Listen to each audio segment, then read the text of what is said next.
ఈ రోజు సంతోష్ అన్న బర్త్డే సందర్భంగా ఒక వినూత్నమైన కార్యక్రమం చేపట్టడం జరిగింది. అందరూ బర్త్డే అంటే ఏదో పార్టీ చేయడము, డొనేషన్ చేయడం అనిపిస్తారు. డొనేషన్స్ తో పాటు అందరికీ ఒక క్వాలిటీ ఎడ్యుకేషన్ ఇస్తే బాగుంటుంది అని చెప్పి సంతోష్ అన్న ఒక సంకల్పం తీసుకున్నారు. ఏంటి అంటే ఈ రోజు ఆర్టిఫిషియల్ ఇంటెలిజెన్స్ ఫ్యూచర్ అంతా ఆర్టిఫిషియల్ ఇంటెలిజెన్స్ లో ఉండబోతుంది. ప్రతి ఇండస్ట్రీలో ఆర్టిఫిషియల్ ఇంటెలిజెన్స్ వాడుతున్నారు అని చెప్పి సంతోష్ అన్న పిల్లలందరికీ, వర్కింగ్ ప్రొఫెషనల్స్ కి, బిజినెస్ ఓనర్స్ కి వాళ్ళ లైఫ్ లో ఆర్టిఫిషియల్ ఇంటెలిజెన్స్ ఎలా యూజ్ చేసుకోవచ్చు అని చెప్పి నన్ను హైదరాబాద్ నుంచి పిలిపించడం జరిగింది. నా పేరు నిఖిల్.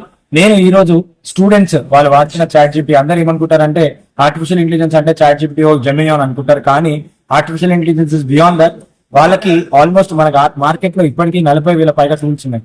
స్టూడెంట్స్ ఒక ఆర్టిఫిషియల్ ఇంటెలిజెన్స్ టూల్ ని ఎలా యూజ్ చేసుకొని వాళ్ళ లైఫ్ స్టైల్లో వాళ్ళ ప్రొడక్టివిటీ ఎలా పెంచుకోవచ్చు, వాళ్ళ అసిస్టెంట్ లాగా ఎలా వాడుకోవచ్చు, వాళ్ళ best of the use of దాన్ని చేసుకొని వాళ్ళు దాంతో డబ్బులు ఎలా సంపాదించుకోవచ్చు, అలానే హౌస్ వైఫ్స్, అలానే బిజినెస్ ఓనర్స్ ఏతో ఇమేజ్ ఎలా తయారు చేసుకోవచ్చు, ఏతో వీడియోస్ ఎలా తయారు చేసుకోవచ్చు అనే ఎన్నో అంశాల పైన ఒక 200 పైగా టూల్స్ నేర్పడం జరిగింది.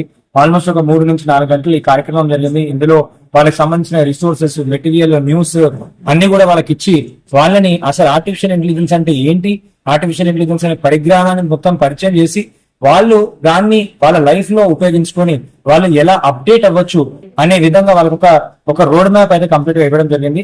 ఇది ఒక చిన్న స్టార్టింగ్ పాయింట్ మాత్రమే, ఇది ఒక బిగినింగ్ పాయింట్ మాత్రమే.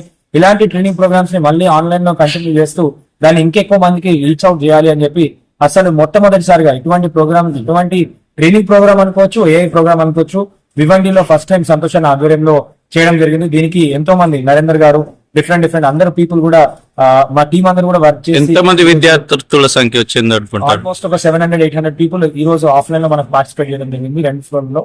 అండ్ పరోక్షంగా కూడా దీని ఆన్లైన్ SSS యూట్యూబ్ ఛానల్ లో మనకు ఆన్లైన్ స్ట్రీమింగ్ కూడా చేయడం జరిగింది. ఆన్లైన్ లో కూడా చాలా మంది దాన్ని ఉపయోగించుకోవడం జరిగింది. మళ్ళీ దాన్ని షేర్ చేసుకొని ఇంకా ఎక్కువ మంది కూడా రీచ్ అయ్యేట్ చేస్తారు. కానీ ఇది ఒక ముందే ఫ్యూచర్ ని ప్రిడిక్ట్ చేసి మనం ఏంటి అంటే AI తోని పాటలు చేయడము, ఇమేజ్ చేయడము, దాంతో మనీ మేకింగ్ ఎట్లాంటి వేస్తున్నాయి, ఓన్లీ ఒక చాట్ జీపీటీ నుంచే ఎన్ని రకాలుగా డబ్బులు సంపాదించుకోవచ్చు అనే అన్ని అంశాల పైన ఒక అద్భుతమైన ట్రైనింగ్ సెషన్ ఇవ్వడం జరిగింది. అయితే మీరు చెప్పినవి చాలా ఏ తరపున జరిగే బెనిఫిట్ గురించి, కానీ ఈ మధ్య కొన్ని ఆన్లైన్ ఫ్రాడ్స్ కూడా జరుగుతున్నాయి కాబట్టి ఇలాంటి ఏమన్నా అవకాశాలు ఉంటాయా దానికి? ఇప్పుడు మనం సైబర్ క్రైమ్ లో చూసుకున్నట్టయితే, నేను పోలీస్ డిపార్ట్మెంట్స్ గురించి ట్రైనింగ్ ఇస్తూ ఉంటాను. సైబర్ క్రైమ్ లో చూసుకున్నట్టయితే మనం ఏదైతే AI వాడుతున్నామో, ఒక సైడ్ పాజిటివ్స్ ఎలా అవుతున్నాయో, సైబర్ క్రైమ్స్ నేరగాళ్ళు ఎవరైతున్నారో వాళ్ళు కూడా AI వాడుతున్నారు. ఇప్పుడు ఫోటోలు మార్పు చేయడం కానివ్వండి, మీ ఫోటోతోని మీ వీడియో లాగా మీరు మాట్లాడుతున్నట్టు మీ వాయిస్ లో జనరేట్ చేసే టెక్నాలజీ కూడా ఇప్పుడు వచ్చేసింది. డీప్ ఫేక్ కన్నా ఇంకెక్కువ టెక్నాలజీ వచ్చింది. ఫర్ ఎగ్జాంపుల్ ఇమాజిన్ చేసుకోండి, మీ ఫాదర్ కి మీ ఫేస్ తోని ఎవరైనా ఫోన్ చేసి మాట్లాడుతూ, డాడీ నేను ఎమర్జెన్సీలో ఉన్నా 10,000 రూపాయలు పంపించంటే మీ డాడీ ఏ నెంబర్ చెప్తే ఆ నెంబర్కి పంపించేస్తారు. అంటే ఇప్పుడు మనం ప్రపంచంలో ఏం చూసినా కూడా అది నిజమా, ఒరిజినల్, డూప్లికేట్ అని కనుక్కోలేకుండా పోయినాం. అంత ఫాస్ట్ గా పోతుంది. ఇప్పుడున్న దాంట్లో నేను అందరికీ చెప్పేది ఒకటే విషయం ఏంటి అంటే, ఆర్టిఫిషియల్ ఇంటెలిజెన్స్ ఏమేం చేయగలుగుతుంది అని చెప్పి మనం నేర్చుకోగలిగితే మనం సేఫ్ గా ఉండగలుగుతాం.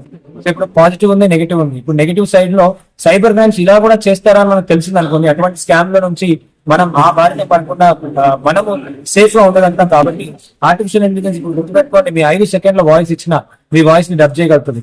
మీరు నార్మల్ గా మీ వీడియో, మీ ఫోటో ఇచ్చినా కూడా మీరు మాట్లాడుతున్నట్టు వీడియో జనరేట్ చేయగలుగుతారు. ఇలాంటి ఎన్నో స్కామ్స్ కూడా వాళ్ళు సైబర్ క్రైమ్ నేరగాళ్ళు యాప్స్ క్రియేట్ చేస్తూ కానీ, లేదంటే లింక్స్ పంపిస్తూ కానీ, ఫిషింగ్ అటాక్స్ కానీ ఎన్నో చేయొచ్చు. కాబట్టి మీరు ఆర్టిఫిషియల్ ఇంటెలిజెన్స్ యొక్క కెపాసిటీ, క్యాపబిలిటీస్ ఏమున్నాయని ఫస్ట్ నేర్చుకోండి. నేర్చుకుంటే మీకు తెలుస్తుంది, ఓకే ఇది ఆర్టిఫిషియల్ ఇంటెలిజెన్స్ జనరేటరా కాదా అని తెలిసినప్పుడు దాంతో జాగ్రత్తగా ఉండే అవకాశం ఉంటుంది. అండ్ ఎటువంటి సైబర్ క్రైమ్ ఎప్పుడు వచ్చినా కూడా సురక్షితంగా ఉండండి. మీకు ప్రతి ప్రాబ్లం కి సొల్యూషన్ ఉంటుంది. చాలా మంది సైబర్ క్రైమ్ లో దొరికిపోయాను, నా పరువు ఏమైపోతుంది, ఇట్లా అయిపోతుంది అని చెప్పి చాలా మంది సూసైడ్ చేసుకునే వాళ్ళు ఉంటారు. ఫోటోస్ మార్క్ చేయడం ఇలాంటివి అన్ని కూడా జరుగుతుంటాయి. అన్నిటికీ మీకు 1930 నెంబర్ గుర్తుపెట్టుకోండి, national cyber crime help line number. ఈ 1930 వాళ్ళు సాల్వ్ చేస్తే ఇమీడియట్ గా దగ్గరలోని పోలీస్ స్టేషన్ వాళ్ళు హెల్ప్ చేస్తారు. అండ్ ఈజీగా సైబర్ క్రైమ్ నుంచి మనకి బయటకు రావడానికి ఛాన్స్ అనేది ఎక్కువ ఉంది. ఇప్పుడు ఈ రోజు ఇక్కడ అవకాశం దొరికింది కాబట్టి సంతోష్ అన్న కానీ బియోండి ప్రజలకు కానీ ఏమన్నా లాస్ట్ చెప్పదలుచుకుంటారు సందేశం? ఇలాంటి మంచి ప్రోగ్రామ్ చేసిన సంతోష్ అన్న గారికి చాలా థ్యాంక్స్ చెప్తున్నాను. ఎందుకంటే ఏ పాలిటిషియన్ కానీ ఎవరు కూడా ఇట్లాంటి ఒక ఫ్యూచర్ ఆఫ్ కిడ్స్ బాగుండాలి, అది కూడా ఎడ్యుకేషన్ ఇస్తే వాళ్ళకి బాగుంటుంది అని చెప్పి అనుకోని ఒక ఎడ్యుకేషన్ రిలేటెడ్ ప్రోగ్రామ్ చేస్తారు. అది కూడా ఫ్యూచర్ లో ఉండబోయే ఆర్టిఫిషియల్ ఇంటెలిజెన్స్ టెక్నాలజీని ముందే ప్రిడిక్ట్ చేసి ఆర్టిఫిషియల్ ఇంటెలిజెన్స్ పైన ఈ ప్రోగ్రామ్ చేశారు. ఇలాంటి మనీని ప్రోగ్రామ్ చేయాలనుకుంటున్నాను. అండ్ ఇక్కడ ప్రజలకు నేను ఏం చెప్తాను అనుకుంటున్నా అంటే, ఈ రోజు మీకు ఆర్టిఫిషియల్ ఇంటెలిజెన్స్ కొంచెం టేస్ట్ చూపించడం జరిగింది. దాన్ని మీరు కంటిన్యూస్ గా లర్నింగ్ పెడుతూ మీరు కనుక ప్రాపర్ గా యూటిలైజ్ చేసుకుంటే ఆర్టిఫిషియల్ ఇంటెలిజెన్స్ మీ జాబ్ తీసుకోవడం కాదు, ఆర్టిఫిషియల్ ఇంటెలిజెన్స్ తోని మీరు ఒక 20-30 మంది జాబ్స్ క్రియేట్ చేసి స్టేట్ కి మీరు వెళ్ళిపోగలుగుతారు. Okay, thank you.